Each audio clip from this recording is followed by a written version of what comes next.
Hello, everybody. I want to talk to everybody today on continuing on this topic of fasting. And today we're going to be talking about unbelief and breaking addictions and just how to overcome many addictions. And I'm reading books about fasting and addiction by Reverend Franklin Hall, and he wrote these books in the 1940s, and they're still really popular today. So I want to read a little about this from this book called Fasting and Addiction, and we look at a scripture starting off with Philippians 3:18 and 19. For I have told you often before, and I say it again with tears in my eyes, that there are many whose conduct shows they are really enemies of the cross of Yeshua. They are heading for destruction. Their God is their appetite. They brag about the shameful things, and they think only about this life on earth. And when we look at this, it says Paul is talking about perfection and admonished us to be thus minded. In Philippians 3:14 and 15, it says, I press on to reach the end of the race and receive the heavenly prize for which Yahweh through Yeshua, our wonderful Messiah, the one you call Jesus, is calling us. Let all who are spiritually mature agree on these things. If you disagree on some point, I believe Yahweh will make it plain to you. We're looking at addiction, and we need to understand it is possible to become addicted to anything, even good food. And most people in America today are addicted to overeating. When our bodies are properly nourished and we receive the saturation point of needed nutrients, excess food we consume is converted into functional disease and destroys the human body. Such an amazing outcome of understanding by a man that wrote these books in the 1940s. And that is the key right there. And a powerful thing to remember, and something I want us to focus on when we think about fasting. To meet our nutritional needs is not complicated. It's not difficult. But the danger of real disease doesn't come from deficiency of man today alone, as so many of us think so. Many of us think we're not getting enough, when the real common course of disease is getting too much, more than we need. So I'm going to read that again. It is possible to become addicted to even good food. And most people in America are doing that when it comes to food. Once the body reaches the point of the saturation point of needed nutrients, anything excess becomes a problem and is often converted into disease. And that's what, in fact, destroys the human body. This is why I personally recommend people do at least a 1 day a week fast. If you overdone anything, it gives your body a chance to kind of catch up and slow down. And every now and then doing a longer fast gives our body to make sure that we're not getting too much. And somebody will say, well, Paul, can we be getting too little? And to get too little, the body will make up for those differences in a lot more safer way than if we get too much and the body has to get rid of those. While we clog up all the elimination organs of the body and the ways of eliminating waste. And many people are stuck today with constipation and their skin pores not being able to eliminate toxins, and their lymph system just not being able to work the way it was designed. People are suffering in their own waste, and waste is taking in more than we need that the body can't use, and it goes to waste. But on the spiritual side of this, we are also shortchanged spiritually when we live in this life of saturation and fail to obey Yeshua's requirements to fast after the bridegroom ascended into the glory cloud. We have to understand about the desire we have to do something more as a result of having consumed or done it to excess. The excessive amount of overindulgence in eating and drinking has created such a problem today. And most people, unknowing, are addicted to food, if nothing more than a systemic, rather a regular habit of eating. But yet some are more prone to certain forms of addiction inside their addictive habits. Some may be extremely hooked to the candy eating habit, to their cups of coffee each day, to teas and starches and fats. The overall picture is analyzed. These same persons are just hooked to three more meals a day stuffing habit. And such a strong bondage that they have to this unnecessarily auto-intoxication habit that they find it impossible to break or to get off this hook. And Yeshua talked about this in Luke 21:34. Watch out. Don't let your hearts be dulled by the carousing and drunkenness, by the worries of this life. Don't let that day catch you unaware. Folks, I want to take a second from reading this book and outlining this book and explaining to you. This here is one of the keys to health from a physical standpoint. This is one of the keys to getting your prayers answered from a spiritual standpoint. Overindulging our body so much that the body cannot do everything it was designed to do is one of the tremendous problems we have today. The body heals when it recharges. And the body recharges every night when we're sleeping. Our Creator designed us, our bodies, to heal when we get the proper amount of sleep we need. The more food we consume, the more the body has to work to get rid of the waste. The more work we make the body, and there's more energy used in the process of digestion than any other topic, and getting eliminated of waste than any other subject of anything that takes away more energy from the human body, requiring more rest. There's simply not enough time to go out and do the work we need to do and live our lives and get the proper amount of rest we need to deal with the amount of food and things we're taking in. And we're cutting our sleep short, and sleep is another word for healing. And when we cut our sleep short, we cut our healing short, physically, emotionally, and spiritually. We're creating a tremendous issue. And I hope you're understanding this, because when it comes down to fasting, you'll know the opposite. Think about your cell phones for a moment. When you plug in your cell phone at night, it has to be charged for a certain amount of time to get fully charged. But if you woke up in the middle of the night and you unplugged it, or if somehow the power in your house shut off and it didn't get fully charged, the next day you'll be starting at a half a battery or half a charge. And when you overconsume your food, and you make the body work so much harder in digestion and trying to eliminate this excess waste, there's simply not enough time to completely recharge your battery every night. And your body suffers the consequences of this. Your spiritual faith also suffers as the consequences of this. You're starting each day off on a half a charge or even less. And it continues to get worse and worse and worse. However, when you fast, when you stop taking things in and let the body recharge and do what it was designed to do, you're putting your body back into a position of getting a full charge. And when you fast on a regular basis, you're letting your body stay charged at the rate of fullness. But when you daily consume and overconsume certain items that are a result of your addictions, it overtakes the body so much, and it continues to go on a downcline from there to where it can never be fully charged. And we go back to the book and the author outlining this in Luke 21:34, as we discussed and we read. Watch out, don't let your hearts be dulled by carousing and drunkenness and by the worries of this life. And don't let that catch you unaware. Wow. Now let's look at what some other translations say to that verse. The NIV says in verse Luke 21-34, watch yourselves. Do not let to be loaded down with too much eating and strong drink. Do not be troubled with the cares of this life. If you do, that day will come on you without you knowing it. And the King James Version says, and take heed to yourselves, lest at any time your hearts be overcharged with intoxication and drunkenness and cares of this life, so that come upon you unawares. This verse, Yeshua is placing overeating, food gluttony ahead of alcoholism.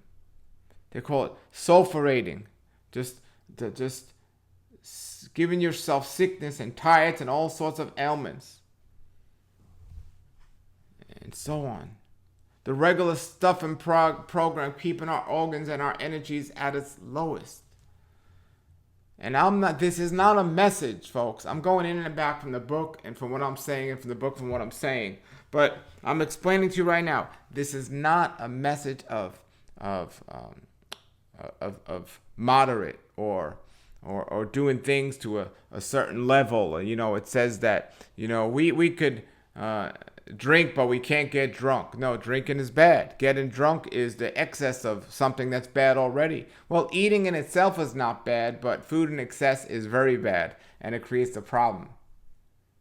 So this isn't a teaching of moderation. Moderation of something that's bad is not good to begin with. This is not a teaching of moderation. It's a teaching of temperance. It's a teaching of temperance. I do believe there's a difference, personally, between moderation and temperance. Moderation is more of looking as an excuse to in a smaller amount, do things that we shouldn't be doing so they don't come necessarily bad. Temperance is understanding and having control over our addictions and our habits so they don't overtake us. And temperance is what needs to be shown here. And we could talk more about moderation and temperance later on, but I want to get more about the book. The regular stuffing program keeps your organs and your energies too busy from pushing not only nourishment down there, the 30-feet tubing, but also poisonous streams of toxemia. A river unrequired and unneeded waste. Not only overfeeding their organism, but also overpoisoning it. The 4 channels of elimination are the lungs, kidneys, bowels, and the pores of the skin.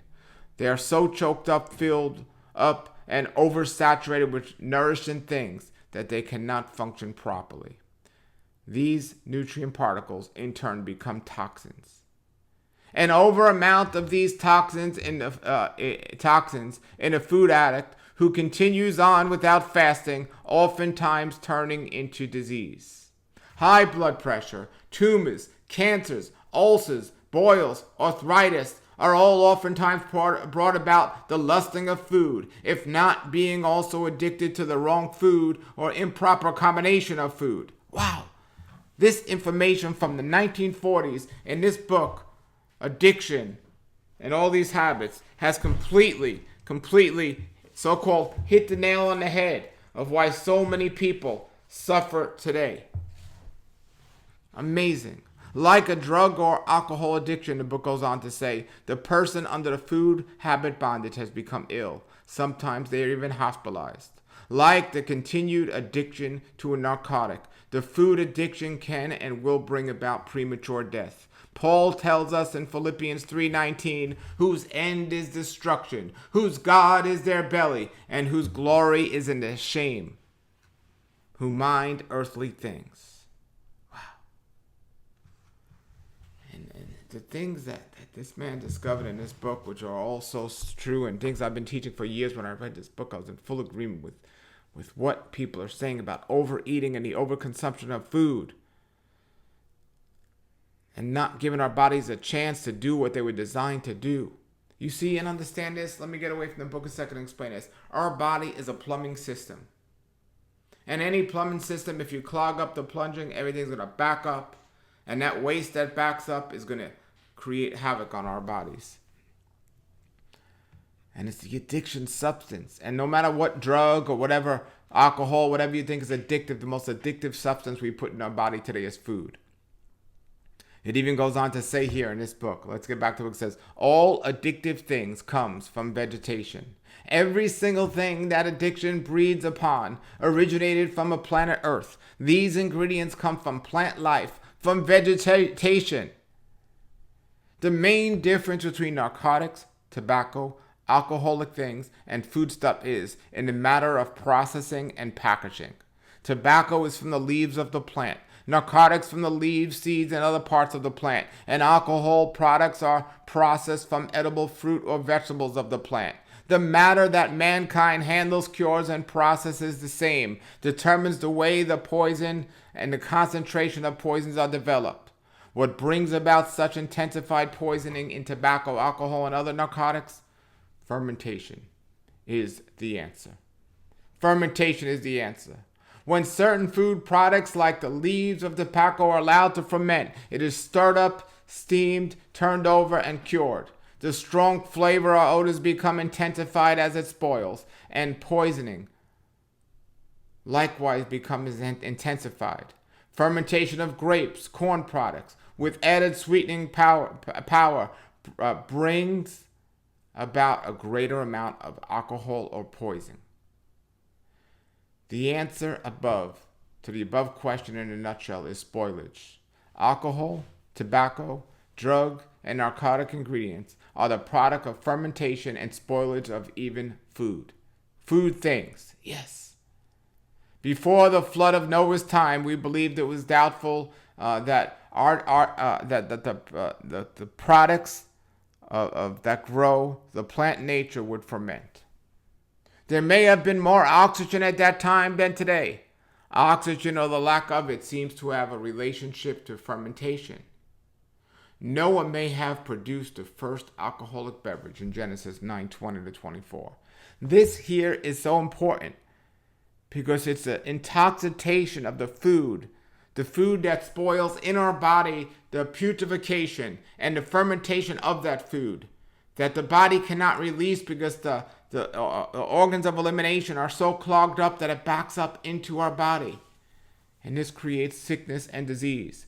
And I will say, getting away from this book for a moment and confirming what the book says, the keys to health are keeping the elimination systems of the body, the lymph system, the lungs, the skin, the kidneys, all working properly.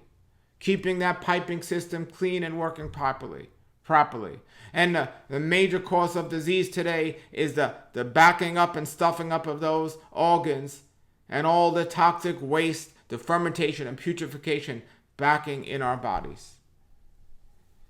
And we looked at that in the example of Noah, but it says actually more narcotic addiction bondage stems from the use of spoiled food items, drugs, alcohol, tobacco products, produce, and the stronger influence of addiction in a more evil manner.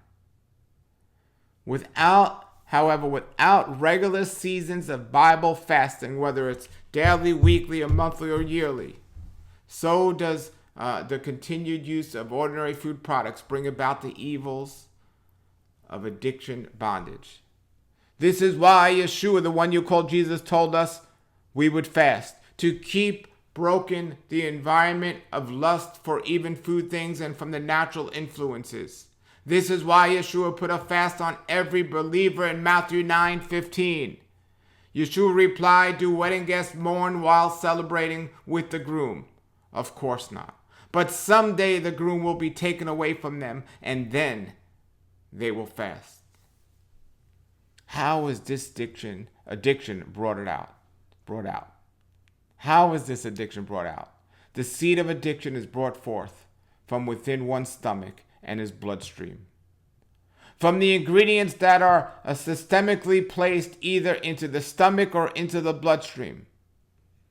As the stomach and the large quantities of blood receive the minutely broken up food particles or drug, alcoholic, or tobacco particles, they are absorbed and become part of the parcel of the individual. And soon after the reception of its influence, it's felt strongly for several hours. After this primarily initial wear-off from the influence of the thing of addiction, the blood and the vial of the stomach become tinted by breaking down and burning into the billion of the cells, or the billion of the cells, the flavor and minute ingredients. So a person may be influenced into the bondage of the same product. He therefore feels and requires the regular and systemic servicing of the same for satisfaction of his lust addiction. Without either the drug or even food ingredient, he feels starved. It says in the scripture, the life of the flesh is in the blood. That was so thousands of years before, a wonderful creator told Moses that before it was discovered on a scientific level in the 1800s. It receives everything to either nourish our earth body from the planet Earth or to poison the body. Simply put, we have become addicted. We have become addicted. The blood and stomach retain food and drug particles for 3 days. The blood, which has food nourishment retaining power, likewise has the same ability to retain narcotic, tobacco, and alcoholic particles for 3 days. Even though the major influence that we have upon one's feeling may have only lasted for several hours. After several hours, its influence usually subsides. Some ingredients that enter into the stomach, such as alcohol, will hit the bloodstream very rapidly. So we think about this. And we think about when a large quantity of alcohol is taken, it usually intoxicates a person. This comes from about for the same reason that the blood has been supercharged with alcohol as it moves through the entire physical structure. The person feels the effects of it all over his body. His sense of feeling is highly stimulated with the sense of good or exotic feeling. It is the sense or senses that are receptive to stimulation.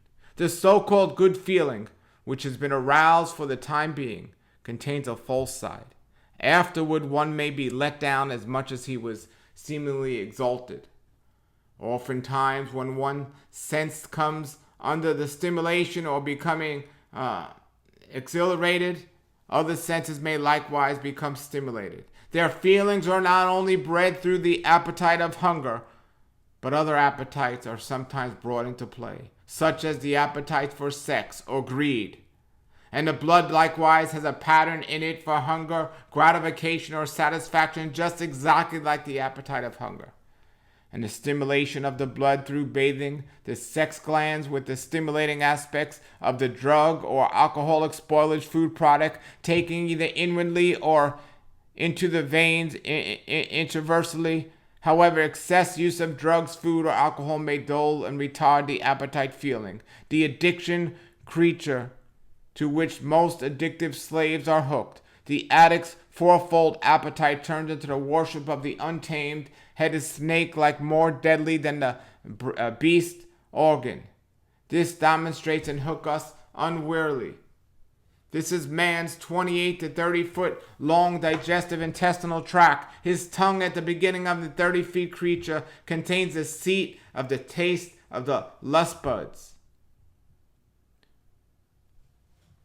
where there are 6 heads gratify the 4 taste. The 4 taste flavors are sweet things, salt, sour, and bitter things. Man has only 4 appetites. 3 are carnal and 1 is spiritual. Hunger, sex, greed, the carnal appetites, and the 4th is the spiritual appetite. He must have Yahweh to be happy.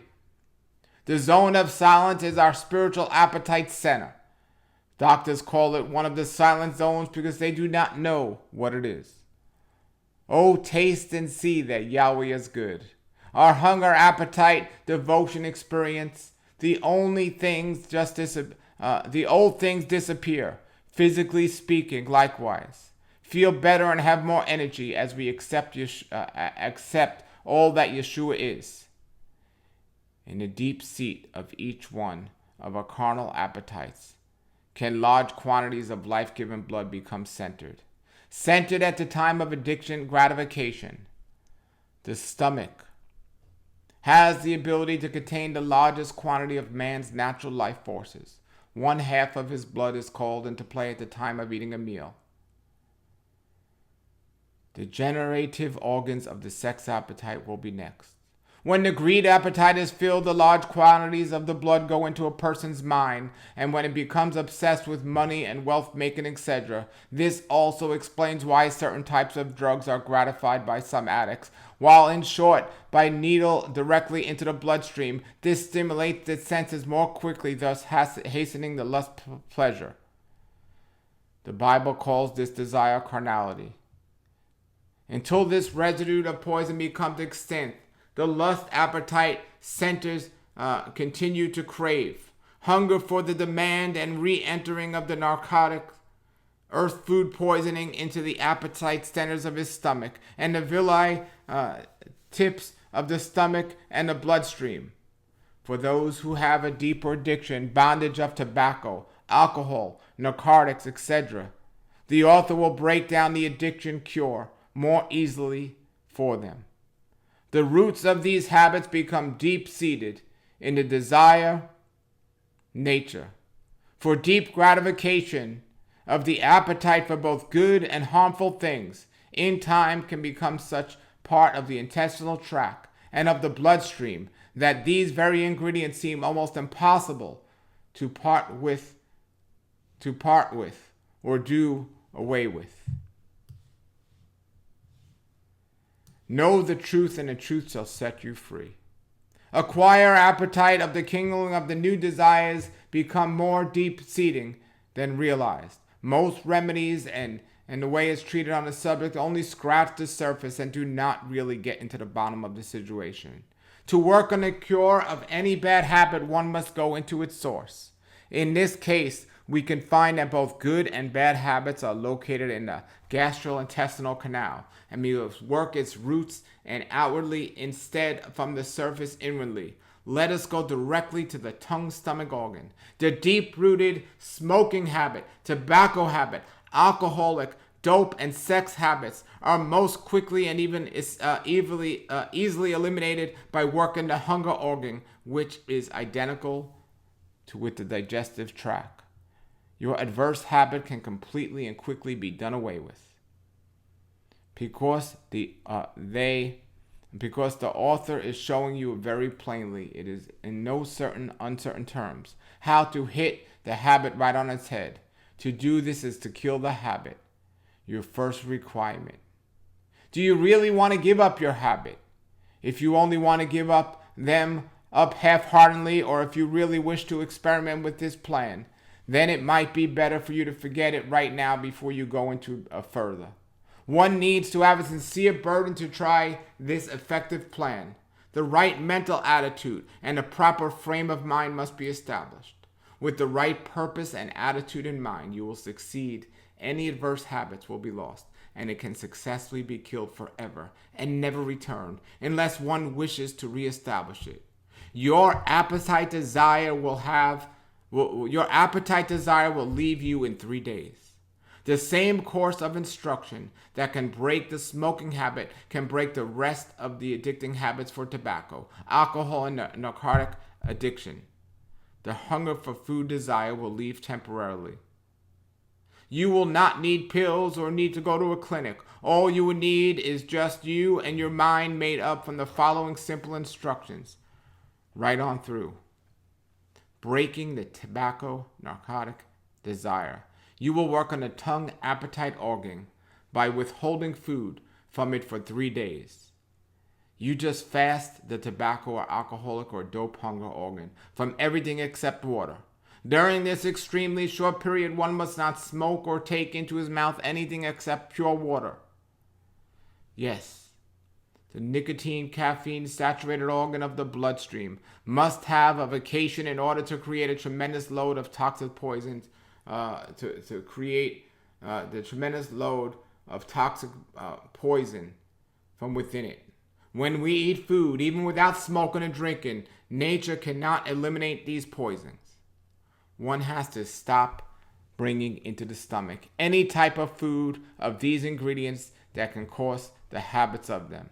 Drink water only when you are thirsty. During this time of house cleansing, we do not eat or drink any solid or liquid food. We drink only pure water. Do not interrupt the process of cleansing. The remnants of tobacco and other particles of poison are necessary to be eliminated. All kinds of floating particles and poisons come to the surface while on the fast. The past accumulation of tobacco saturation will be at this time to be excreted. The very things that you do not want your body will come to the surface. You should not eat during this period because to do some will only feed your desire of that habit that you are trying to eliminate. Your habit must be killed, and to do so, it is to starve it from your body. You must kill at the roots the heartfelt habit from within yourself by yourself. It starves itself into its own death without you starving your body. The habit is going in 3 days. Hallelujah. Hallelujah. This has been just a short, brief discussion on this topic of breaking addictions through fasting. And I'll do some other teachings on getting in more on how to properly fast and to do it. But if you're addicted to any substance, I implore you to follow this advice that'll change your life. I've been reading about breaking habits and addictions by Reverend Frankenhall, a book written in the 1940s. And I'll put the links below this video where to get these books, and I'll do more teachings on this subject. Thank you for watching, everybody. Have a blessed day, and shalom, shalom. I found the answer. I like to pray.